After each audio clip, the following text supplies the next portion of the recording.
ప్రేక్షకులకి ఆ లలితాంబిక అమ్మవారి యొక్క అనుగ్రహం పరిపూర్ణంగా కలగాలని మనస్ఫూర్తిగా కోరుకుంటూ మనం ఈరోజు చెప్పుకోబోయేటువంటిది విశ్వవసునామ సంవత్సరంలో అందరూ చాలా ఆనందంగా ఉండాలి అనేటువంటి ఉద్దేశంతో మనకి కావాల్సినటువంటివి ఏమిటి?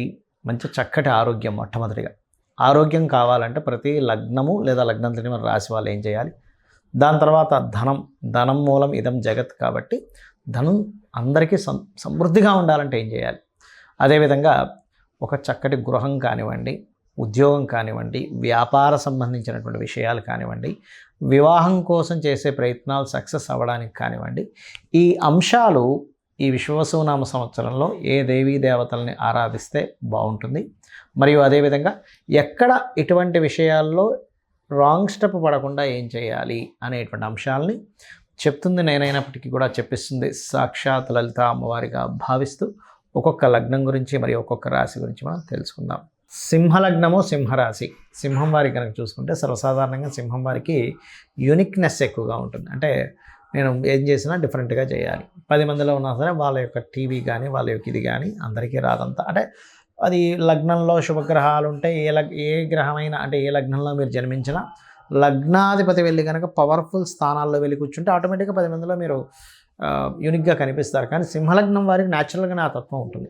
90% ఆఫ్ కేసెస్ ఎవరికో ఇంకా లగ్నం పాడైపోయి సురుడు పాడైపోతే తప్ప 99% ఆఫ్ పీపుల్కి ఈ లక్షణాలు సహజంగానే ఉంటాయి. యూనిక్నెస్ అనేది ఉంటుంది. అయితే మీకు ఫైనాన్షియల్గా బాగా గ్రోత్ రావాలి అంటే కనుక ఎక్కువగా విష్ణు ఆరాధన, గణపతి యొక్క ఆరాధన ఎక్కువగా చేయండి. నవగ్రహాల్లో బుధ కేతు గ్రహాల దగ్గర దీపారాధన చేయండి. కాస్త జూన్ వచ్చిందనుకోండి, ఎలాగో మీకు కేతు మారుతున్నాడు కాబట్టి కొంత ఫైనాన్షియల్ ప్రోగ్రెస్లు కూడా పెరుగుతాయి జూన్ నుంచి. అలాగే మీకు మరి రుణరోగ శత్రు బాధలు తగ్గాలి సింహలగ్నం వారు సింపుల్గా ఏమీ లేదు. మీరు పర్టికులర్గా బుధ శని గుర్తుపెట్టుకోండి. బుధ శని గ్రహాల దగ్గర దీపారాధన చేస్తూ ఓం అపర్ణాయై నమః అనే నామస్మరణ చేయండి. రెండవది పర్టికులర్గా మీరు మరి నాకు ఒక గృహం కావాలనుకుంటున్నానండి, గృహయోగం లేదండి అనుకునేటువంటి వారు చక్కగా మీరు స్కందుని తలుచుకోవడము, మణిద్వీప వర్ణన చేయడము చక్కటి ఫలితాలు ఇస్తుంది. మరి వివాహ సంబంధించిన విషయాలు కనుక చూసుకుంటే సింహం వారికి సహజంగానే 6వ అధిపతి శని. అది కాకుండా కాస్త అష్టమ శని కూడా వస్తుంది. అష్టమ శని చాలామంది ఏమంటారమ్మో అష్టమ శని అంటే ఈ పనులు అవుతాయో, ఖచ్చితంగా వివాహం ఇచ్చి తీరుతుంది అష్టమ శని, గుర్తుపెట్టుకోండి. వివాహము, ఉద్యోగము, సంతానం అన్నీ ఇస్తాయి అష్టమ శనిలో. నడిచిన అర్ధాష్టమ శని ఇది రూల్. ఇది చాలామంది అవ్వదు అనుకుంటారు, అవ్వకపోవడం శ్రమ ఇవ్వాలి కాబట్టి ఇస్తాడు అక్కడ.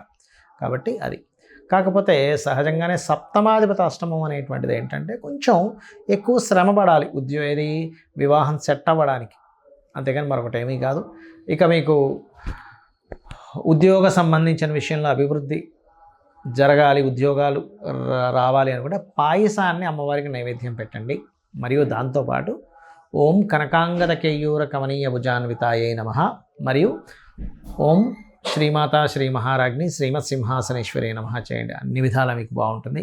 వ్యాపార అభివృద్ధి ఈ సంవత్సరం కొంతవరకు బాగుంది, ఎందుకంటే లాభంలో గురువు వస్తున్నాడు కాబట్టి భయపడాల్సిన పని లేదు. కాకపోతే వ్యాపార అభివృద్ధి మరింత బాగా జరగాలి మీకు అనుకుంటే కనుక ఓం ఇంద్రగోప పరిక్షిప్త స్మరతోనాభజంగికాయ నమః అనే మంత్రం చేస్తూ బుధ గురు గ్రహాల దగ్గర దీపారాధన చేయండి. ఖచ్చితంగా వ్యాపార అభివృద్ధి జరుగుతుంది. మరియు దీంతోపాటు గోవుకి బెల్లం తినిపించండి, మరింత బాగుంటుంది మీకు. చాలామందికి మరి జాతకం ఉండదు, అంటే వాళ్ళ డేట్ ఆఫ్ బర్త్లు టైమ్ ఆఫ్ బర్త్లు రాయరు. కొంతమంది పెద్దవాళ్ళు రాసినవా మిస్ అవుతూ ఉంటాయి.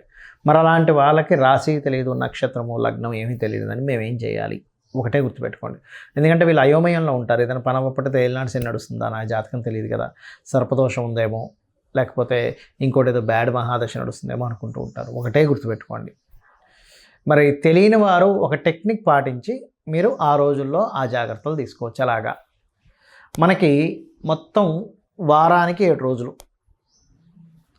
ఆ 7 రోజుల్ని 7 గ్రహాలుగా 9 గ్రహాలుగా కూడా అనువదించుకోవచ్చు. అలాగే 7కి 9 ఎలాగా అంటే మనకి 7 వారాలకి తీసుకుంటే ఆదివారం సూర్యుడు, సోమవారం చంద్రుడు, మంగళవారం కుజుడు, బుధవారము బుధుడు, గురువారము గురువు, అదేవిధంగా శుక్రవారానికి శుక్రుడు, శనివారానికి శని. అయిపోయాయి 7 గ్రహాలు అయిపోయి ఇంకా 2 మిగిలాయి, రాహువు కేతువు. వాటిని శనివారానికి రాహువుని, మంగళవారానికి కేతువుని తీసుకొని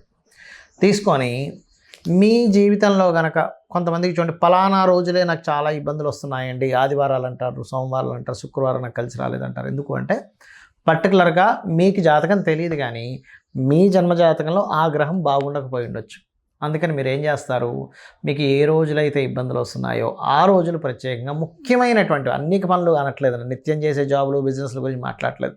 ముఖ్యమైన ఇన్సిడెంట్ అంటే ఒక అగ్రిమెంట్ రాసుకుంటాం, లేకపోతే ఒక చూడండి కొన్నిసార్లు మనం ఎవరికైనా సరే ఏదైనా అప్పు ఇవ్వడం కానీ, అప్పు తీసుకోవడం కానీ, ఒక ఇల్లు కన్స్ట్రక్షన్ కానీ, పెళ్ళి కానీ, ఒక వ్యాపారం ప్రారంభించడం కానీ, ఒక ఉద్యోగంలో జాయిన్ అవ్వడం కానీ, మీరు చిన్నప్పటి నుంచి ఒక ఆలోచన ఉంటుంది, నాకు ఎందుకో సోమవారాలు పనికి రావట్లేదండి, లేకపోతే నాకు ఎందుకో శనివారం కలిసి రాలేదండి, నాకు ఎందుకో శుక్రవారం కలిసి రాలేదండి అంటూ ఉంటారు. ఎప్పుడు నాకు ఇలా నష్టం ఆ రోజే అయిందండి అని.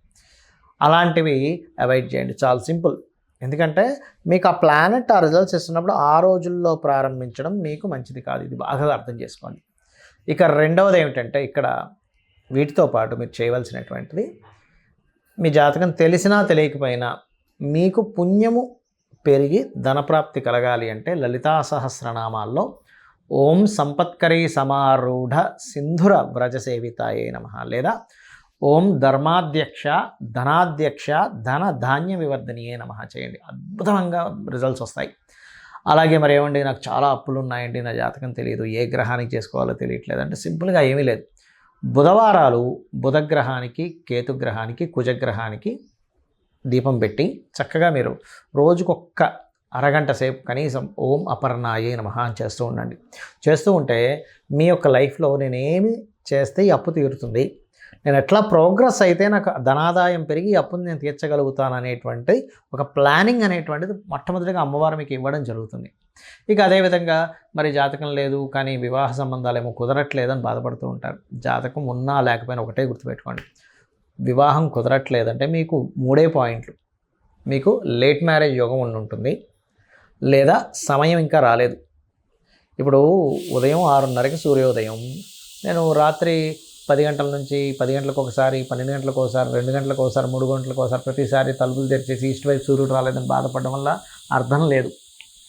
ఎలా అయితే ఉదయం 6:30కి సూర్యోదయం అవుతుందో ఆ వ్యక్తికి వివాహ గడియలు వచ్చినప్పుడు ఆటోమేటిక్గా సంబంధాలు వస్తూ ఉంటాయి. అందులో మీరు మీకు తగినటువంటి జీవిత భాగస్వామిని ఎంచుకుంటూ, ఆ గడియలు ఒక్కోసారి కొంతమందికి బలంగా లేకపోవడం వల్ల ఎన్ని సంవత్సరాలు వెయిట్ చేస్తున్నా ఒక సంబంధం కూడా సెట్ అవ్వదు. అలాంటప్పుడు ఓం కామేశబద్ధ మాంగళ్య సూత్రశోభిత కందరాయై నమః అనే నామం చేసుకుంటే ఖచ్చితంగా అమ్మవారి మీద పూర్తిగా భారం వేస్తూ మీ నమ్మకాలు అంటే మీరు అమ్మవారిని నమ్ముకుంటూ మీ ప్రయత్నాలు మీరు చేసుకుంటూ వెళ్ళిపోండి. ఆటోమేటిక్గా అమ్మవారి మీకు సరైనటువంటి వరుణ్ణి చూపిస్తుంది. ఎందుకంటే మనకి దేవీ భాగవతంలో కూడా అనేక ఘట్టాల్లో అమ్మవారు స్వప్నంలోకి వచ్చి చెప్తుంది కాళిదాస్ గురించి, అతను నా భక్తుడు, నా అంశ నుంచే వస్తాడు అని.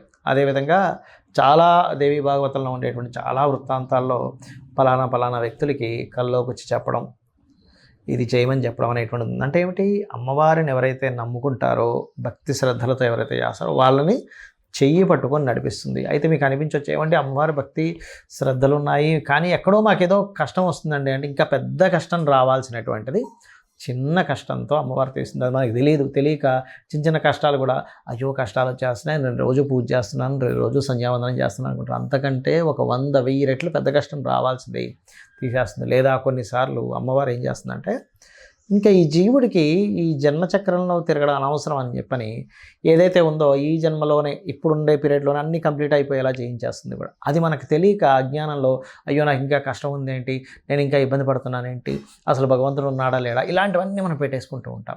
కాబట్టి అది చేయకండి. నిత్యము మీకు ఒకవేళ ఏలినాడు శని, అర్ధాష్టమి శని, అష్టమి శని నడుస్తున్నా కొన్ని పద్ధతులు పాటించండి, ఎటువంటి ప్రభావం ఉండదు. ఏమిటది అంటే, నిత్య దీపారాధన ఉదయం సాయంత్రం దీపం వెలిగించి చక్కగా ఒక 10 నిమిషాలు అమ్మవారి ముందు కూర్చోండి చాలు.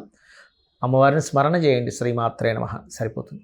రెండవది, మీకు దగ్గరలో ఏదైనా ఆలయం ఉన్నట్లయితే వీలున్నప్పుడల్లా రోజు వెళ్ళడానికే ట్రై చేయండి. ఎప్పుడో ఒకసారి ఏదో పని పడింది ఊరు వెళ్ళాం, that is different case, but రోజు వెళ్ళడానికి ట్రై చేయండి. మీ ఆరాలో ఏదైతే ఉందో నవగ్రహాలు పనిచేసే స్థితి ఆరా మీద పనిచేస్తుంటుంది ఎక్కువగా. ఫస్ట్ ఆరా క్లియర్గా ఉంటుంది.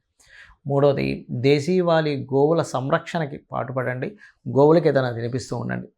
సకల దేవతలు ఉండేటువంటి స్థలం గోవు, అదొకటి చేయండి. అదేవిధంగా మీ పెద్దలని గౌరవించడము, అదేవిధంగా మీ పితృదేవత ఆరాధన, దేవతారాధనతో పాటు పితృదేవత ఆరాధన కూడా చాలా ముఖ్యమైనటువంటి అంశం, గుర్తుపెట్టుకోండి.